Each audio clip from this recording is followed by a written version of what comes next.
This next presentation, our next speaker, is a gentleman I've known for a very long time and had a pleasure to collaborate on with a number of major initiatives over the year.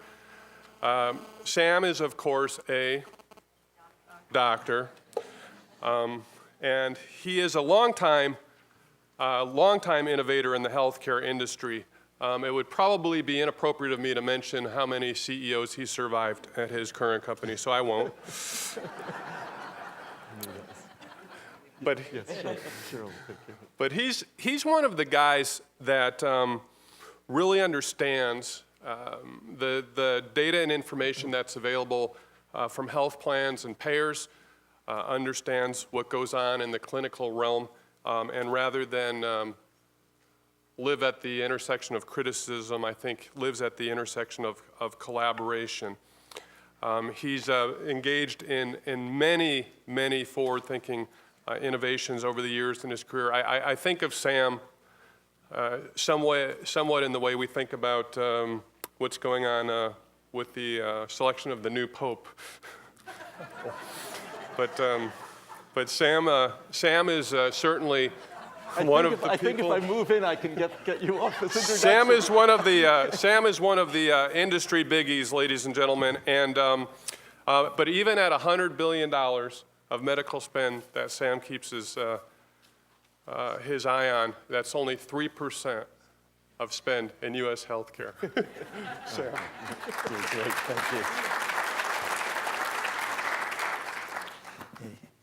It's really a privilege to be here, and thank you for that great introduction.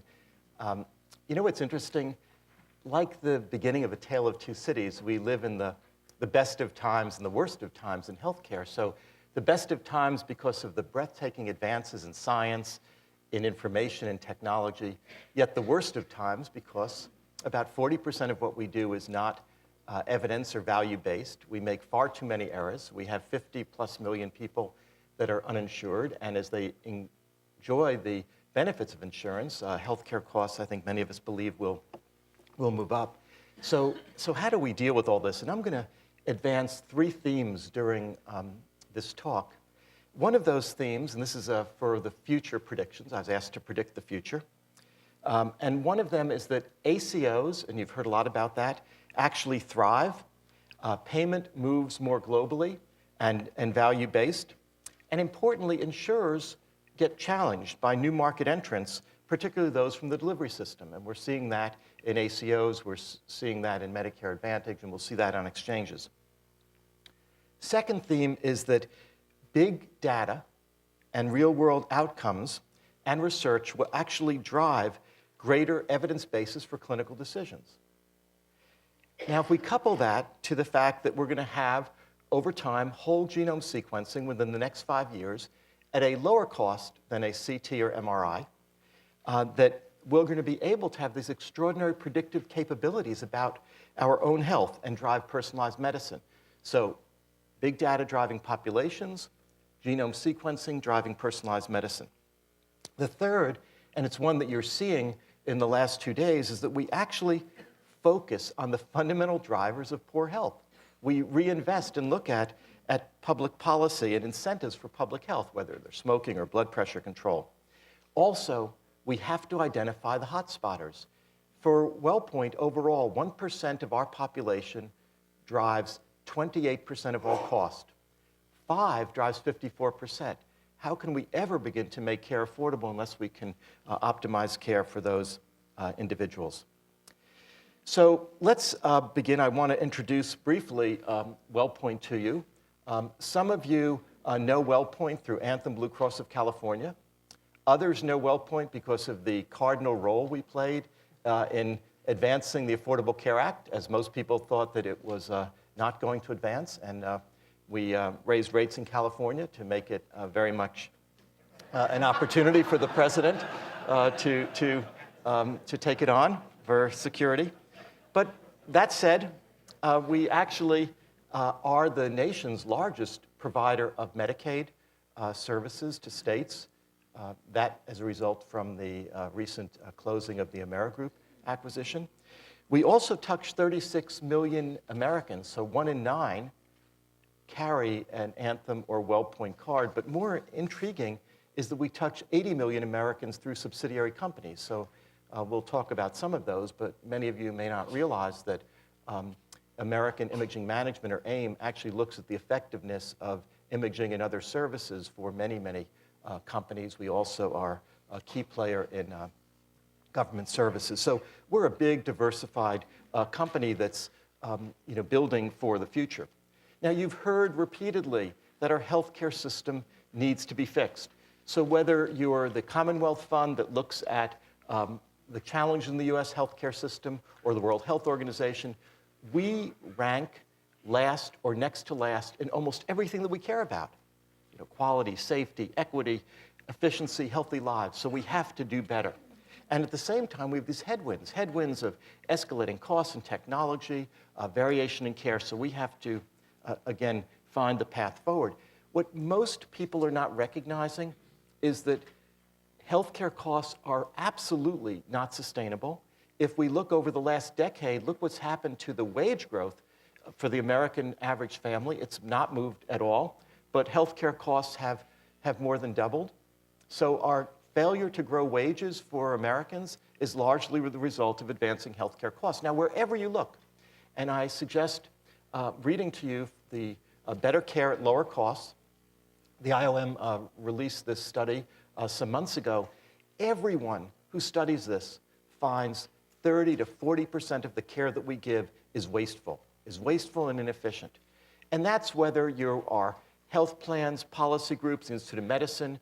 I'm actually thrilled that yesterday in Washington, the medical specialty societies have advanced Choosing Wisely, a campaign where the medical profession, for the very first time, is taking on waste and saying, we challenge whether these services are valuable.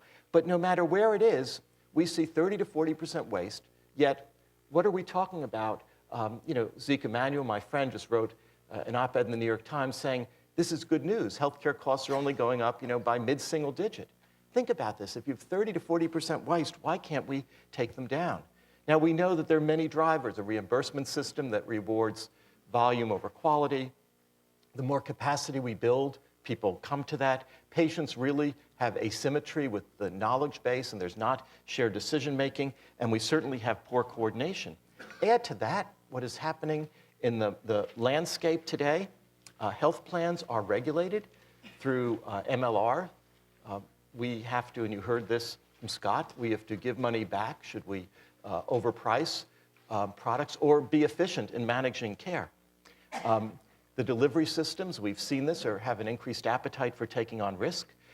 And we have consumer demand, very critical consumer demand for more information. So what's the landscape look like going forward?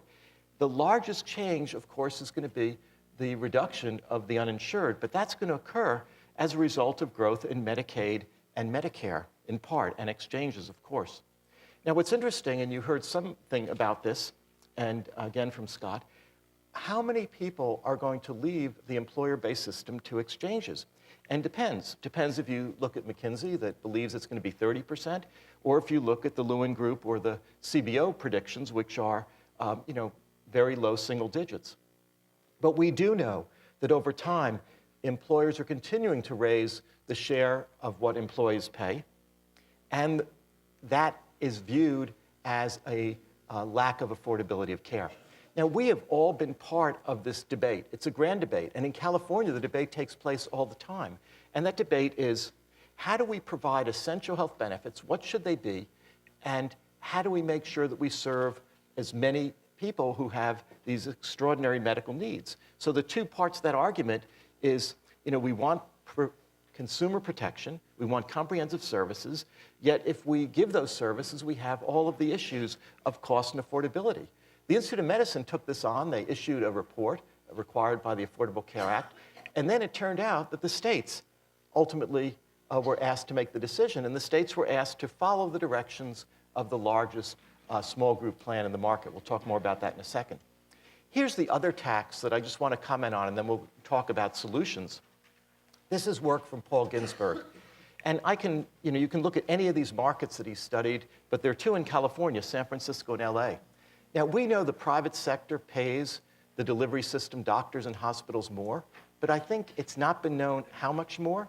Paul's work, and this is data from United, this is data from Aetna, from Cigna, from WellPoint, suggests that it's 200 to 300% more.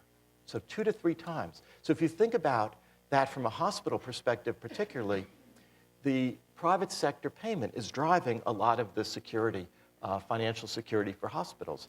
And we know that that is not going to be sustainable under exchanges. We spent a lot talking about supply and demand of physicians. You can see here that there is going to be a shortage, that we have 60 million Americans without access to primary care. There are long waits. We also know what do consumers want. We haven't talked a lot about the consumer this morning yet, but they want cost-saving tips and health tips and personalized care plans and their physicians to engage in social media tools and to be accessible. So how do we solve all of that? How do we build up a primary care and another physician base? We also know there's been a velvet revolution.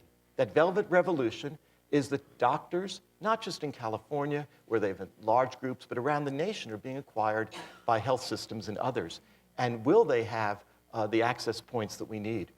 No more evident than in California, right here in Southern California, than basically the change that's taking place, the evolving landscape of providers and payers. If we look at what's happened with Optum, United Health Group Optum has acquired Monarch, they've acquired NAM, they are in the delivery business. WellPoint has acquired CareMore, we'll talk more about that in a minute. Humana, Concentra, and many of the delivery systems will offer insurance products. Now, in California, it's really been several decades of an organized and organizing health system, but around the country, it isn't that way. So the strategies that we need to develop are strategies that take advantage of the level of organization of the delivery system. So we need to move off fee-for-service. We are moving toward, as a nation, toward global payment, as Massachusetts is leading the way, for example. But how do you get there? How do you get there? You start paying for better quality, paying for performance, paying for care coordination as you move to the future models of much more global payment. Let me give some examples of what we've been able to do, and others are doing this too in the insurance industry. Today, if you contract with any of the WellPoint Anthem plans and you're a hospital, you only get an increase if you perform on a number of clinical performance metrics. The care has to be safer, of better value, patient outcomes have to be improved. Now, we have 47 of those measures that hospitals get evaluated on, and only when they achieve on those measures do they get an increase. So today, 633 of our hospitals are participating. Over 60% of all our admissions are getting there. And here's an example of what's been done in California, where you can see the impressive results in reducing elective delivery prior to 39 weeks, reducing surgical infections. That's the teamwork that Rob and many others are talking about. That's where the delivery systems need to work closely with health insurers and others. We have been leaders in medical homes. Several months ago, we published our results in Health Affairs. Basically, if you look at all the medical homes that we did, and we pay care coordination fees, we pay differently, 2 things happened. Quality along every domain improved, and utilization of healthcare services decreased. But these were services that were a result of poor coordination. So we wanted to see emergency room visits decrease, and they did. Repeated hospitalizations, rehospitalizations decrease. That's really the goal that we have in Colorado, New York, and New Hampshire, where these programs are successful. So we said we have a shortage of primary care.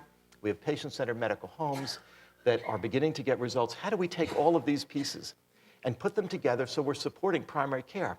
And so what we committed to is new reimbursement models, expanded access, whether it's retail clinics that Alan shared, expanded access through providing our nurse clinicians availability to physician offices, or whether we have provided better and better information. And by doing this, the model that we're evolving is a shared savings model. We are predicting medical trend, and if physician groups have high quality gates, their quality gates, they get to share in those savings. The idea, of course, is all about the right care, better outcomes of care, and reducing costs. We also are working with ACOs, depending on the delivery system. In California, you can see some of those organizations that we're working with. Many of you know these organizations. We also have began our work. We did it with Brookings Dartmouth, and our first results, and this is from the Dartmouth-Hitchcock ACO, are very favorable. Not as favorable as medical home, but I think that's because, again, the physicians that were the first adopters in medical homes were able to drive, better use of emergency room, better use of generic drugs, but those were the results that we saw. But for health insurers in the future, it's not good enough to just contract. We have to provide services, and you can see some of these companies that we either own or invested in that are doing just that. Access to care through telemedicine, live health online, evaluating real-world effectiveness in specialty health, giving doctors these reports, these My Health notes, along with patients to say when there are gaps in care based on claims and how do we close those gaps. So let's talk about now the hot spotters and what we have been able to do and what the industry certainly needs to do. And this is some data from Medicare. We know that healthcare costs are highly concentrated. In Medicare, 15% of beneficiaries, 75% of spending. And we need to find ways to identify these individuals. This is a care more model. It starts with a healthy start. The patient is in the center, but it's different in that we have care coordination structured through an extensivist. This is a hospitalist that comes out of the hospital at times, works with a PCP, works with nurse case managers, works in a facility-based model similar to Kaiser and hospitals, and also then surrounds, the whole surround system is better chronic disease support, social behavioral support, and that's how we've been able to optimally care for and manage individuals. And wherever you look in this model, I know Alan Hoop's part of this organization, I don't know if Alan's in the audience today, but the results are compelling. End-stage renal disease, think about this. You're in a dialysis center 3 times a week. Isn't that the place to get the best care coordination? Well, doing that, almost 40% fewer inpatient admissions. Hemoglobin A1Cs that show better diabetes care, reduction in heart failure. In fact, when you compare this with Medicare, these are the results. And the results are length of stays and bed days and admission rates and readmission rates that are decreased by 30 to 40%. That's what we need to do across our whole healthcare system. Now, it's not just good enough. Let me be clear about this. Not just good enough to be more efficient in care. If we do the wrong thing efficiently, we have not helped the affordability or the healthcare issue. And this is a good example. Scott, we once talked about this a few years ago, you may remember, and this is an example of new technology. Proton beam centers are emerging around the nation, and here's the cost of proton beam versus other treatments for prostate cancer for men. We don't even know whether it's valuable to treat prostate cancer, but certainly you can see $80,000 versus $15,000. This is where we need effectiveness in outcomes research. We have a company that has about 100 of these projects underway today with academic partners. In fact, it probably isn't well known to many of you that today the FDA uses WellPoint data and United data. We were early innovators with the FDA to look at the safety of drugs after they have gone through their NDA and are released in the market. We also together are looking at the safety of vaccines. Here's an example of big data driving a difference. Well, speaking of big data, I want to conclude by talking about why isn't care evidence-based? Why do all the studies show that physicians get it wrong about half the time? This is the pioneering work some years ago of Beth McGlynn and others at RAND. So what the reason is, I think in part, is that we have so much new information. 1 billion new information elements every year. Can any of us keep up with that? In addition, we've not used artificial intelligence, the ability to literally identify and go through large amounts of unstructured data, understand natural language, and learn and make the very best decisions. And you'll remember Watson, the supercomputer turned superstar after he beat his human opponents on Jeopardy. Well, Watson is about to get down to serious business. The insurance giant WellPoint is going to start using Watson to help diagnose and treat patients.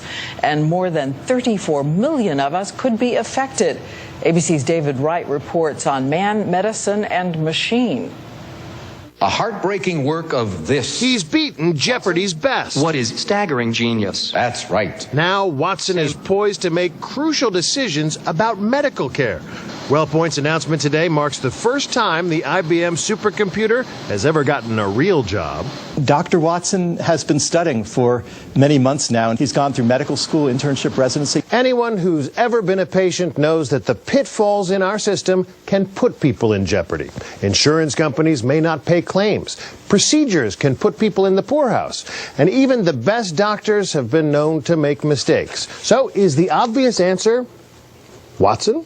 Watson can process 200 million pages of data in under 3 seconds, giving even Dr. House a run for his money. MRI the spine. If that's clean, cut her open and biopsy the leg. Watson might not need to order so many expensive tests, which no doubt is part of his appeal. I would hate to see an insurance company use Watson to deny a claim. But even on Jeopardy, Watson has made mistakes, like when the answer they were looking for was a type of loose-fitting dress. Watson, what is chemise? No, sorry, that is incorrect. Entrusted with life or death decisions, some worry Watson could end up becoming like Hal from 2001. I'm sorry, Dave. I'm afraid I can't do that. WellPoint insists that won't happen when the computer's in next year. Really, Dr. Watson will serve as a consultant to physicians, not replacing physicians. He may be the smartest doctor in the world, but compassion and bedside manner may be a struggle, even for a Jeopardy champion. David Wright, ABC News, Los Angeles. So we are actually, real world, using Watson, if I can. And we're using Watson in an innovative way to make what we do more efficient, hopefully to make it less painful for all of our physicians and provider partners. So we're using Watson to survey medical technology assessment, policy, evidence-based medicine. And today in the Midwest, where we've rolled this out, behind the scenes, powered by IBM Watson for care management decisions, is this ability. But also with Memorial Sloan Kettering and now with others, we're actually teaching Watson to learn the very best in cancer care. And recall that it can assimilate, and we've taught it how to look at the medical literature, how to look at evidence and guide better cancer care. So finally, I think what we really want to do as we sit here today and think about how we're going to shape the future, a future that has delivery systems more highly integrated, a future that has big data guiding care, a future that takes hotspotters and looks at how to coordinate care better for them, is this comment and quote from Steve Jobs. This was from a graduation speech actually at Stanford. Your time is limited. Your time is limited, so don't waste it living someone else's life. Don't be trapped by dogma, which is living with the results of other people's thinking. Don't let the noise of others' opinions drown out your own inner voice. And most important, have the courage to follow your heart and intuition. That's what we need to do in healthcare. We all know how much it is, there's opportunity to make it better for everyone, to really focus on health. That's the challenge in the future, and that's one that I know we're all taking on. Thank you.